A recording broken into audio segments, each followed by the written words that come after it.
नमस्कार मित्रों, अपना प्रसंग चल रहा है। मृच्छकटिकम का नवा अंक कोर्ट सीन है और ऑलमोस्ट आप कह सकते हैं कि we are at the words of, हम एक उस चौखट पे खड़े हैं जहां पे प्रोनाउंसमेंट होना है कि चारुदत्त हत्यारा है और इसी ने वसंत सेना की हत्या की है।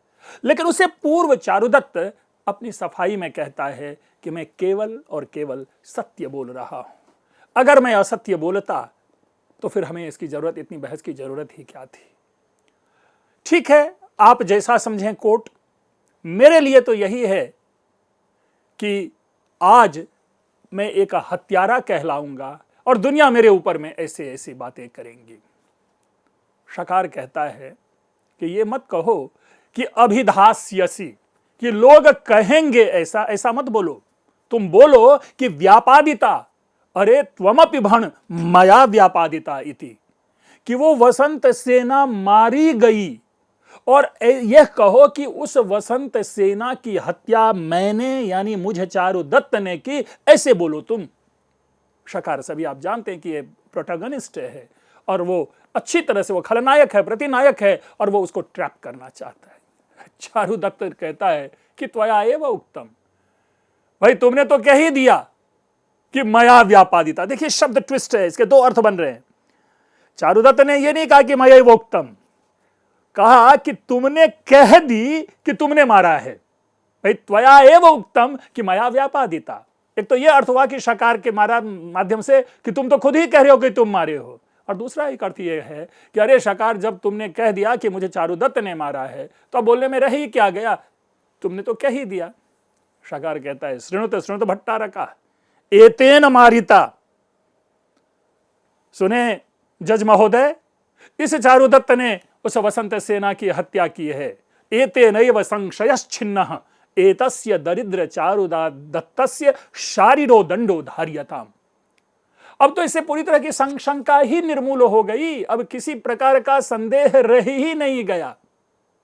इसी चारुदत्त ने उसकी हत्या की है। एतेनैव संशयश्छिन्नः, इसके कथन मात्र से ही सारे संदेह मिट जाते हैं। एतस्य दरिद्र चारुदत्तस्य शारीरो दंडो धार्यताम्।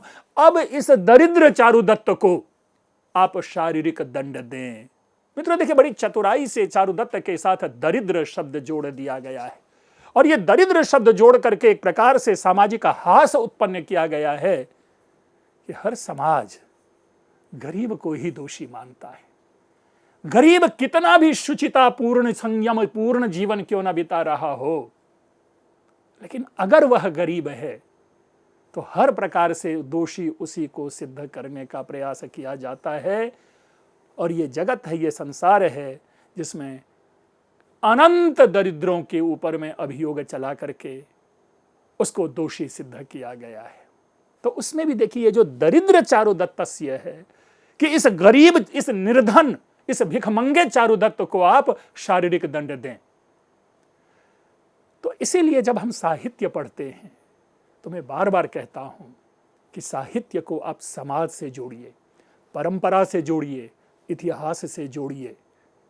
जो साहित्य शास्त्रीय विमर्श जब हम कहते हैं वो एक अलग विमर्श है, लेकिन उस विमर्श से हम साहित्य के मर्म को नहीं जानते। अगर किसी कवि ने यहां पर कैशिकी वृत्ति डाल दी, भारतीय वृत्ति डाल दी, उसको आम सामाजिक, आम दर्शक वो कहां समझ रहा है, कहां पकड़ रहा है। दर्शक जब देखने के लिए जाता है तो किस छंद में बोला गया, किस अलंकार में बोला गया, कौन सी अर्थ प्रकृति है, उसको उससे कोई लेना देना नहीं होता है। वो तो नाटक देखता है। लोगों के मरने पर आंसू बहते हैं, लोगों के हंसने पर हास्य उत्पन्न होता है, नायक नायिका के मिलन पर श्रृंगार रस की उद्भूति होती है, वो सामाजिक को होती है। और सामाजिक का आनंद जो है वो उस स्थल विशेष पर है। सामाजिक का आनंद इस पर नहीं है कि छंद क्या है, अलंकार क्या है और इसमें कौन सा रस है या इसमें काव्य की आत्मा कौन सी है। ये एक इंटेलेक्चुअल टॉपिक है। साधारण जैसे लोगों के लिए अगर दरिद्र चारुदत्त शब्द प्रयोग किया गया है तो एक संदेश ग्रहण होता है। अब शकार के इस स्टेटमेंट के बाद अधिकारिणी के पास अब कोई भी उपाय नहीं रह रहा और वो द वेरी फर्स्ट टाइम वो दंड का अब अनाउंसमेंट देगा और इमीडिएटली कहता है शोधनक जो कि एक कैरेक्टर है, वो भी असिस्ट कर रहा है कोर्ट के वर्क को। कह सकते हैं कि एक दंडाधिकारी हो सकता है, उसका उस टीम का सदस्य है कि यथाह राष्ट्रीय, यानी जैसा इस शकार ने कहा, इस राजा के इस साले ने कहा, वैसा अनुपालन करो, अर्थात उसको अरेस्ट कर लो। भो राजपुरुषाः गृह्यताम् अयं चारुदत्तः। देखिए क्लियर, जब न्यायाधीश कोर्ट में दंड दे रहा होता है, सजा सुना रहा होता है, तो पुलिस वहां खड़ी होती है और कहते हैं कि इसको अरेस्ट कर लो। यही स्टेटमेंट आज भी हम यहां एनालाइज कर रहे हैं और यही स्टेटमेंट आज भी हमारी न्याय प्रक्रिया में चलती है कि भो राजपुरुषा, हरे और पुलिस के आदमी लोगों, एसपी महोदय, डीआईजी महोदय, जो भी है दरोगा, गृह्यताम अयम चारुदत्तः, इस चारुदत्त को अरेस्ट कर ले, यानी गृह्यताम अर्थात पकड़ लो। राजपुरुषा गृह्णन्ति, जो राजपुरुष हैं वो उनको अरेस्ट कर लेते हैं। वृद्धा, वसंत सेना की माता, इंटरफेयर करती है और पूरा राइट है, फुल राइट है वृद्धा को यहां पे इंटरफेयर करने के लिए। क्यों? क्योंकि उसकी बेटी मरी है, मरी नहीं है लेकिन कोर्ट के दृश्य के हिसाब से उसकी बेटी मरी है या मर रही है। कहती है प्रसीदंतु आर्य मिश्रा, निर्णायक महोदय प्लीज प्रसन्न हो जाएं, खुश ये हो जाएं, प्लीज दया करें कि तद यदि व्यापादिता ममदारिका, कि यदि मेरी बेटी मारी गई है तो व्यापादिता, ठीक है वो मारी गई, मेरी बेटी मरी है ना, वो मरी है, मर गई। अब मैं यहां पर वादी हूं, मैं यहां कोर्ट केस लेकर के आया हूं, जीवतु में दीर्घायु, ये जो चारुदत्त है आप इनको छोड़ दें, ये दीर्घ काल तक जीवित रहे। ऑफ कोर्स जो कोर्ट में मुकदमा करने वाला होता है वो कभी भी किसी भी क्षण अपने मुकदमा को वापस कर सकता है। तो वृद्धा को पूरा राइट है और कहता है अन्यच्च अर्थि प्रत्यर्थिनो व्यवहार है। यद्यपि इस विषय में जो वादी और प्रतिवादी है वो कैसा व्यवहार करता है उसी का व्यवहार देखा जाना चाहिए। भाई कौन याचक है और कौन उस याचक का विरोध करने वाला है, यह उसके बीच का मुकदमा है। कोर्ट में केस है, मैं वादी हूं, तो हम दोनों के बीच में यह सेटलमेंट हो जानी चाहिए और मैं अपने केस को विड्रॉ करता हूं और आप चारुदत्त को छोड़ दें। अहमर्थिनी, मैं याचिका हूं, मैं वादिनी हूं, मुंचत एनम, तो इस चारुदत्त को आप छोड़ दें, मैं कोर्ट से अपना केस वापस लेता हूं, मेरी बेटी मरी है, अब मर गई, लेकिन इस बेचारे को क्यों आप किसी भी प्रकार का दंड दे रहे हैं। शकार जंप करता है, क्योंकि देखिए एक चीज बात अभी है ही, शकार के मन में यह भय है कि अगर ये चारुदत्त जीवित रह गया तो अगला मुकदमा इसी पे है, और चूंकि इतने दिनों तक वो कोर्ट को गुमराह करता रहा है तो भाई एनी चांस इसकी फांसी लगनी ही है। तो डरपोक व्यक्ति क्या होता है, हर प्रकार से अपना हाथ पैर चलाता है। तो अपे ही गर्भदासी, अरे ओ दुष्टा, अरे ओ दासी, चल हट यहां से, गच्छ, तू जा यहां से, भाग। किम तवेतेन, अब तुम्हें इससे क्या लेना देना कि अगर इसको फांसी होती है उसको दंड होता है, तुम्हारी अब कोई चलने वाली नहीं। अधिकरणिक भी कहता है साथ देता हुआ शकार का कि आर्य गम्यताम, अरे ओ वृद्धा आप भी जाए, हे राजपुरुषाः निष्क्रामय ये नाम, अरे ओ राजा के अधिकारी लोग इस बुढ़िया को इस कोर्ट से वापस ले जाओ, निकालो यहां से। वृद्धा हा जाता हा पुत्रक, यानी जो वसंत सेना की माता है उसने अभी तक डेड बॉडी देखी नहीं है, वसंत सेना मरी है या नहीं मरी है उसको कोई जानकारी नहीं है, लेकिन फिर भी वो क्या है कि उसका जो विलाप है, उसका जो करुण क्रंदन है वो चारुदत्त के लिए है। हे बेटा कहते हुए वो रोती हुई कोर्ट से निकल जाती है। शकार मन ही मन, कृतम मया एतस्य आत्मनः सदृशम, अर्थात जो मेरे मन की चाहत थी, जैसा मैं चाहता था वैसा ही हुआ। वाह, सांप्रतम गच्छामि, अब मैं भी यहां से चलता हूं। यानी कोर्ट के सीन में चारुदत्त दोषी सिद्ध हो गया है। शकार को एक प्रकार से इसलिए प्रसन्नता है कि चूंकि हत्यारा खुद शकार है, लेकिन सारा दोष चारुदत्त पे मढ़ दिया। चारुदत्त को अब सजा सुनाई जाएगी, सजा कौन सुनाएगा वो बाद में भी देखते हैं, लेकिन शकार की प्रसन्नता स्थापित हो गई। अब जो अधिकरणिक न्यायालय के न्यायाधीश जज महोदय कहते हैं, आर्य चारुदत्त निर्णये वयम प्रमाणम, भाई तुम दोषी हो या तुम निर्दोष हो, इसके लिए मैं प्रमाण हूं, हम लोग प्रमाण हैं। हम इस न्यायालय के अधिकारी जो नित्य प्रति न्याय व्यवस्था न्याय व्यवहार करते हैं, हम उसके लिए प्रमाण है। लेकिन यानी मेरी जो पहुंच है, मेरी जो सीमा है वो यहां तक है, यह सिद्ध करना कि दोषी तुम हो या नहीं हो। और अगर तुम दोषी हो तो तुमको दंड क्या दिया जाए, यह राजा के हाथ में है। यानी राजा बताएगा कि इसको क्या दंड दिया जाए। तथापि शोधनक विज्ञाप्यताम राजा पालक, कि शोधनक जाओ और राजा पालक से कह दो।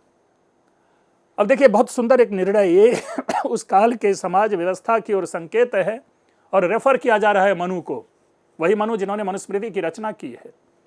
और वे कहते हैं अयम ही पातकी विप्रो न वध्यो मनुरब्रवीत, ये जो विप्र है अर्थात ये जो ब्राह्मण है ये पापी है। मनु कहता है कि अगर ब्राह्मण पापी हो, अगर ब्राह्मण दंड के योग्य हो, तो ब्राह्मण का वध नहीं किया जाना चाहिए। ये क्लियर हमारे धर्मशास्त्र में लिखा हुआ है कि ब्राह्मणों की हत्या नहीं की जानी चाहिए, ब्राह्मणों की हत्या ब्रह्म हत्या का पाप होता है। मुझे नहीं पता कि समाज के किस व्यवस्था के तहत इस प्रकार के वाक्य निकाले गए। मैं तो यहां पर केवल इतना ही निर्णय दूंगा कि कोई ब्राह्मण, कोई क्षत्रिय, कोई वैश्य, शूद्र नहीं, मनुष्य मनुष्य होता है, इसलिए निर्णय सबके लिए समान होना चाहिए। कोई उच्च नहीं, कोई नीच नहीं, कोई छोटा नहीं, कोई बड़ा नहीं, न्याय के सामने सारे के सारे व्यक्ति समान होते हैं। इसलिए मनु का जो यह कथन है, या जिस कथन को यहां पर रेफर कर रहा है न्यायाधीश, इससे ऐसा प्रतीत हो रहा है कि उस काल में मनुस्मृति के आधार पर ही, मनु के वचनों के आधार पर ही राज्य व्यवस्था चलती थी, राज्य का शासन प्रबंध चलता था, और जो दंड आदि की व्यवस्था मनु के सिद्धांत के आधार पर होता था। और ये यही नहीं, आप लोगों ने किरातार्जुनीयम प्रथम सर्ग पढ़ा होगा, जिसमें दुर्योधन के संदर्भ में कहा जाता है मानवीम पदवीम प्रपित सुना, कि मनु के द्वारा बताए गए मार्ग पर चलने की इच्छा वाले दुर्योधन के द्वारा। यानी उस समाज में हमारे लिए प्रश्न होता है, हमारे लिए यह एक समस्या है। हमारी प्राचीन व्यवस्था में अनंत राजा हुए, सैकड़ों राजा हुए, चाहे वो चंद्रगुप्त मौर्य हों, चाहे अशोक हों, चाहे वो समुद्रगुप्त हों, चंद्रगुप्त द्वितीय हों, कुमारगुप्त हों, हर्षवर्धन हों, पुलकेशी द्वितीय हो, या कनिष्क हों, या रुद्रदामा हों, या पाल वंश के हों, या प्रतिहार वंश के हों, एक से एक बड़े राजा हुए। लेकिन प्रश्न यह उत्पन्न होता है कि इन राजाओं ने किस संविधान के आधार पर राज्य का शासन किया है। तो मैंने अभी आपको दो रेफरेंसेस दिए, और उन दोनों रेफरेंसेस में मनु को कोट किया गया है। यहां पर मृच्छकटिकम में मनु शब्द आया है, और वहां पर भी मनु शब्द आया है किरातार्जुनीयम में, जहां पर मानवीम पदवीम कहते हैं। मानवीम यानी मनु के द्वारा निर्दिष्ट, मनुना निर्दिष्टा या पदवी ताम। तो कहा गया कि ब्राह्मणों की हत्या नहीं की जानी चाहिए। राष्ट्राद अस्मात् निर्वास्य विभवै रक्षतैः सह, लेकिन उसको उस राष्ट्र से भगा देना चाहिए उनकी संपत्ति के साथ। अक्षतैः सह जो है, अक्षतैः विभवैः सह, इसको भी समझना है। ऐसा भी नहीं है कि उनसे सारी धन संपत्ति छीन ली जानी चाहिए, लेकिन ब्राह्मणों को एक तरह से कह सकते हैं कि एक पॉलिटिकल प्रोटेक्शन है, जिसमें कि अगर वो हत्या भी करता है, वो दोषी भी सिद्ध होता है, तो अपनी धन संपत्ति साथ रख सकता है, लेकिन उसे उस राज्य से निकाल दिया जाना चाहिए। तो नोट जैसे कहते हैं कि लेटर पे एक नोट डाल करके जो जज है वो अपने असिस्टेंट के थ्रू से राजा के पास ये मैसेज भेजता है कि जरा इस नोट को पढ़ते हुए आप इस पर निर्णय दें। ध्यान रखेंगे, शोधनक आता है इति निष्क्रम्य पुनः प्रविश्य साश्रम। यह भी एक अपने आप में बहुत ही उल्लेखनीय विषय है। कहता है निष्क्रम्य और प्रवेश करके साश्रम, आंसुओं के साथ। भाई न्यायालय के अधिकारी की आंखों में आंसू क्यों, यह प्रश्न का विषय है। आंसू नहीं टपकने चाहिए, क्योंकि दंड दंड होता है, और राजा जो भी दंड देता है वो अनुकरणीय है, उसमें किसी भी प्रकार की सहानुभूति नहीं होनी चाहिए। लेकिन यदि शोधनक के आंखों में आंसू है तो हमें उस आंसू की व्याख्या करनी पड़ेगी, और वह व्याख्या वही व्याख्या है कि ऐसा प्रतीत होता है कि शोधनक की सहानुभूति जो थी वो चारुदत्त के साथ थी, और चारुदत्त यह एक्सपेक्ट कर रहा था कि राजा जो है इसको दंड नहीं देगा, इसको फ्री कर देगा, छुट्टी दे देगा, या कोई माइल्ड पनिशमेंट देगा। तो शोधनक की आंखों में आंसू होना कहीं ना कहीं चारुदत्त के उस चरित्र की बात करता है जिसमें चारुदत्त जो है वो निष्कल्मष है।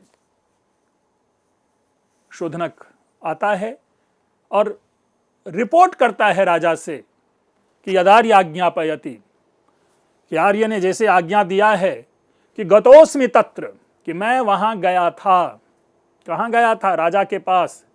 और राजा पालको भनति, राजा पालक इस विषय में निर्णय देते हैं कि येनार्थ कल्यवर्तस्य कारणाद वसंत सेना आर्या, कि जिस एक कौर के लिए, थोड़े से भोजन करने के लिए जिस बहाने वसंत सेना की हत्या कर दी गई व्यापादिता, तम तान्येवाभरणानि गले बद्ध्वा डिंडिमं ताडयित्वा दक्षिण श्मशानम नीत्वा शूले भंक्त इति, कि जिस व्यक्ति ने एक छोटे से भोजन के लिए, थोड़े से खाना पानी के लिए, दाना पानी के लिए उस वसंत सेना की हत्या कर दी, उस व्यक्ति को वसंत सेना के उन्हीं आभूषणों को गले में बांध करके ढोल बजाते हुए और दक्षिण की ओर जो स्मशान भूमि है उस स्मशान भूमि में ले जाकर के फांसी पे टांग दो। Clear cut statement of punishment कि चारुदत्त को फांसी पर लटका दो। और फांसी ऐसी ही नहीं लटकेगी, जब तक वो फांसी की भूमि तक जाएगा उसको ले जाया जाएगा, जंजीर में जकड़ करके ले जाया जाएगा, ढोल बजते रहने चाहिए। क्यों ढोल बजते रहने चाहिए? ताकि उस समाज को यह संदेश जाए कि जो भी व्यक्ति इस प्रकार का गलत कर्म करेगा उसको फांसी की सजा दी जाएगी। यह कोप्यपर ईदृशम अनुकार्यम अनुतिष्ठति स एतेन सनिकार दंडेन शास्यते, कि जो कोई भी इस प्रकार का कार्य करेगा उन सबको इसी प्रकार अपमान पूर्वक दंड दिया जाएगा। और राह पर चलाते हुए, ढोल बजाते हुए, यह बहुत भारी अपमान था। चारुदत्त को इस प्रकार की सजा दी गई है। मित्रों, इस प्रकार जो ये शूल वाली फांसी पर लगाई जाने वाली सजा आप लोगों ने मुद्रा राक्षसम में भी चंदन दास के क्रम में और शकट दास के क्रम में सुना होगा। जब चंदन दास को इमोशनली ब्लैकमेल करने का प्रयास किया जाता है, जब उनको सप्रेस करने का प्रयास किया जाता है कौटिल्य को, तो उसी समय नेपथ्य में डिमडिम ढोल आदि नगाड़े बजने की आवाज आती है और चारुदत्त और कौटिल्य का शिष्य आकर के कहता है कि सर ये शकट दास जो है ना, इसको फांसी पर ले जाया जा रहा है, उसी की ये आवाज सुनाई पड़ रही है। व्यवस्था थी। मैं उन सारी चीजों को देखते हुए ये कहता हूं कि ये जो फांसी की सजा है सुना दी गई है चारुदत्त के लिए। स्वाभाविक है, जब भी किसी भी व्यक्ति, हर व्यक्ति को अंतिम क्षण तक यह उम्मीद बंधी रहती है कि काश शायद ऐसा हो कि मुझे फांसी ना लगे, शायद ऐसा हो कि राजा मुझे निर्दोष सिद्ध कर दे, शायद ऐसा हो कि 2 ही साल का जेल दे। लेकिन राजा का जब यह आता है, अहो अविमृश्यकारी राजा पालक, राजा पालक की कोई गलती नहीं है। मैं पुनः पालक के पक्ष में बोलूंगा, जबकि समीक्षा जगत जो है पालक को दोषी कहता है। लेकिन एक शब्द है अविमृश्यकारी, इसकी चर्चा मैं बाद में कहूंगा, लेकिन राजा पालक क्यों नहीं निर्दोष है। जज ने निर्णय दिया कि चारुदत्त दोषी है और स्वाभाविक रूप से इस प्रकार का यदि कोई भी व्यक्ति कार्य करता है तो उसको इसी प्रकार की सजा मिलनी चाहिए। यह राजा का कर्तव्य है, क्योंकि राजा का कर्तव्य है प्रजा का विश्वास जीतना, प्रजा में किसी भी प्रकार का दोष न उत्पन्न हो। और पालक की एक गलती यही है कि इनको फांसी दी गई, क्योंकि नोटिंग यह है कि ब्राह्मण को फांसी नहीं दिया जाना चाहिए। लेकिन पालक स्टैंड लेता है कि जो भी व्यक्ति इस प्रकार का घृणित कार्य करेगा उसको इसी प्रकार की घृणित सजा दी जाएगी। दोष पालक का यही है अविमृश्यकारी, कि बिना सोच विचार करके निर्णय लेने वाला। मैं पुनः कह रहा हूं कि शायद चारुदत्त की यह भावना है। राजा के पास इतना समय नहीं है कि वो इतना सोच विचार करे। क्योंकि न्यायालय का न्यायाधीश ने निर्णय दिया है कि यह दंडी, ये दोषी है और इस कारण से इसको जो है ये दोषी ठहराया जा रहा है कि इन्होंने एक महिला की हत्या की है केवल सोने के आभूषण के लिए। तब इसमें अब किस प्रकार का अब छानबीन होना है? छानबीन की जरूरत ही नहीं है। हाँ, अधिक से अधिक यह हो सकता था कि ठीक है 1 सप्ताह बाद में निर्णय दूंगा, 2 सप्ताह बाद निर्णय दूंगा, तब तक इनको रखा जाए। तो राजा के द्वारा दिया गया गलत नहीं है, राजा की अविमृश्यकारिता में भी संदेह नहीं है। मैं यहां पर सोचता हूं कि राजा पालक ने अगर सजा दी है चारुदत्त को तो वो सही सजा है, लेकिन ध्यान रखेंगे किस चारुदत्त को? जिस चारुदत्त को कोर्ट ने प्रूव किया है कि ये जो कल्प्रिट, यही जो है ये दोषी है। हम उस चारुदत्त की बात नहीं कर रहे हैं कि जो निर्दोष है, हम उस चारुदत्त की बात नहीं कर रहे हैं। दोष न्यायालय में है, सरकार के दबाव में जो अधिकरणिक है उनको उनका जो प्रभाव में आकर के निर्णय देना या बहुत अधिक छानबीन नहीं करना है। भाई अभी तक आपने डेड बॉडी तक कवर नहीं की है, वसंत सेना मरी है या नहीं मरी है और पहले तो यही तय नहीं हुआ है, लेकिन एक केवल श्रवण मात्र से आपने सोच लिया कि वसंत सेना की हत्या हो गई और उसका करके आपने दंड दे दिया, तो दोष वहां पर है, दोष राजा में नहीं है। क्योंकि न्यायालय में अगर न्यायाधीश निर्णय देता है कि अमुक व्यक्ति दोषी है तो राजा का यह कर्तव्य है कि न्यायाधीश के उस निर्णय को सुनकर के दंड दे। यह हो सकता था कि इसको फांसी नहीं देता, लेकिन यह अलग विमर्श का विषय है। तो इसलिए मैं समझता हूं कि अंतिम क्षण में जो चारुदत्त का यह राजा पालक के प्रति जो निकलने वाला यह वाक्य है, इसमें दोष नहीं है। राजा पालक दोष है, उसमें दोष होगा, भ्रष्टाचार होगा, करप्ट होगा, पापी होगा, सब चीज होगा, लेकिन इस पर्टिकुलर एक्ट में राजा पालक का दोष नहीं है। आगे, अपिच ईदृशैः श्वेतकाकीयैः राज्ञः शासन दूषकैः।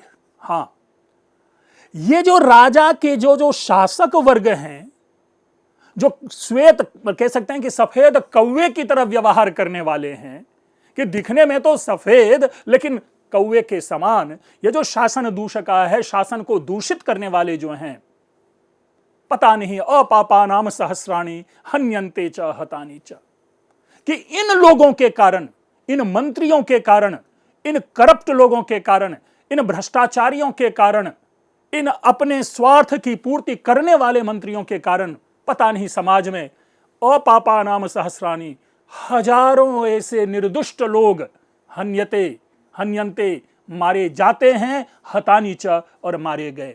मैंने शुरू में ही निर्देश दिया था जब दरिद्र चारुदत्त में मैं दरिद्र शब्द की व्याख्या कर रहा था, गरीब मारे जाते रहे, कई कारणों से मारे जाते रहे। सबसे बड़ा अपराध उनका यही होता है कि वो गरीब होता है, और उसके बाद दूसरा अपराध उसका यह है कि चूंकि वो गरीब होता है तो उनके पक्ष से बोलने वाला कोई नहीं होता। यहां पर यही स्थिति है। बोलने वाला कौन है चारुदत्त के पक्ष में? एक वृद्धा, जिस वृद्धा का स्वयं कोई स्टेटस नहीं है। वो चीख चिल्ला के क्या कर सकती हैं? कुछ नहीं। और न्यायालय ने नजरअंदाज कर दिया उसके उस वक्तव्य को। तो दोष न्यायालय में है, दोष राजा में नहीं है। दोष मंत्री में है, दोष राजा में नहीं है। दोष उस सजा में है जिसकी स्थापना न्यायालय ने की है, राजा ने नहीं की है। तो मित्रों, हमें देखिए क्या होता है कि हम कभी कभी अपनी भावना में बह करके कह देते हैं कि अरे पालक ने तो फांसी की सजा दे दी। नहीं, अगर आप कॉन्टेक्स्ट देखें, अगर आप पूरे विषय का विश्लेषण करें तो ऐसा प्रतीत होगा कि इस पर्टिकुलर कॉन्टेक्स्ट में पालक दोषी नहीं है। सखे मैत्रेय गच्छ। अब चारुदत्त का पूरा एक होगा, वो विलाप की स्थिति होगी, क्योंकि फांसी की सजा हो गई है। अपने मित्र मैत्रेय से कहता है कि मैत्रेय मित्र जाओ, मद वचनाद अंबाम अपश्चिमाम अभिवादयस्व, पुत्रम च रोहसेनम परिपालयस्व, कि मेरी ओर से जाओ और मेरी जो मां है, सबसे पहले मेरी मां का जाके अभिवादन करो। ऐसा प्रतीत तो होता है कि चारुदत्त की मां है। पूरे दृश्य में कहीं नहीं है, पहली बार चारुदत्त के मां की ओर इशारा किया गया है। अंबाम अपश्चिमम, सर्वप्रथम मेरी माता की ओर जाकर के मेरा प्रणाम कहना, और मेरा जो पुत्र है रोहसेन, मेरे उस पुत्र रोहसेन का परिपालन करना, उसकी नर्चरिंग करना, उसको पढ़ाना लिखाना, बड़ा आदमी बनना। विदूषक कहता है मूले छुन्ने छिन्ने कुतः पादपस्य पालनम। भाई जब जड़ ही कट जाएगा तो उस पेड़ में पानी देने का क्या फायदा? अर्थात जब आप ही नहीं रहोगे तो बेटे आदि के पालन पोषण से क्या? चारुदत्त कहता है माम एवं, ऐसी कोई बात नहीं। नृणाम लोकांतर स्थानाम देह प्रतिकृति सुतः मई यो वै तव स्नेहो रोह सेने सयुज्यताम। कि भाई देखिए, राजा के दूसरे लोग चले जाने पर उस राजा का, उस व्यक्ति का, उस मनुष्य का, यानी मनुष्य की जब मृत्यु हो जाती है तो उस मनुष्य की प्रतिकृति उसका पुत्र होता है। भले ही मनुष्य चला जाता लेकिन उसका बेटा जिंदा रहता है। तो मई यह वह तव स्नेह रोह सेने च युज्यताम, यानी मेरा जो स्नेह उस मेरे पुत्र में है वही तुम उसका अनुपालन और परिपालन करना। विदूषक कहता है बहु वयस्य अहम ते प्रिय वयस्य भूत्वा त्वया विरहितात् प्राणान धारयामि, कि हे मित्र, ठीक है कि मैं तुम्हारे चले जाने पर जो भी ऐसी स्थिति है मैं उसका पालन पोषण करूंगा। चारुदत्त रोहसेन अपि तावत दर्शय, और जाओ मुझे रोहसेन को एक बार दिखा दो। विदूषक चला जाता है लाने के लिए। अधिकरणिक आदेश देता है कि भद्र शोधन सोनक अपवार्यताम अयम बटु, ये जो बालक है इस बालक को यहां से ले जाओ, अर्थात बालक को कोर्ट में मत आने दो, और रोहसेन को वहां से बाहर भीतर नहीं आने दिया जाता है। अधिकरणिक कहता है अब शूल फांसी की व्यवस्था होगी। कह कोत्र भो चांडाला नाम दियताम आदेश, अधिकरणिक कहेगा कि जाकर के अब चांडाल को आदेश दे दो। क्या आदेश दे दो? कि वसंत सेना को फांसी की सजा दी जाए।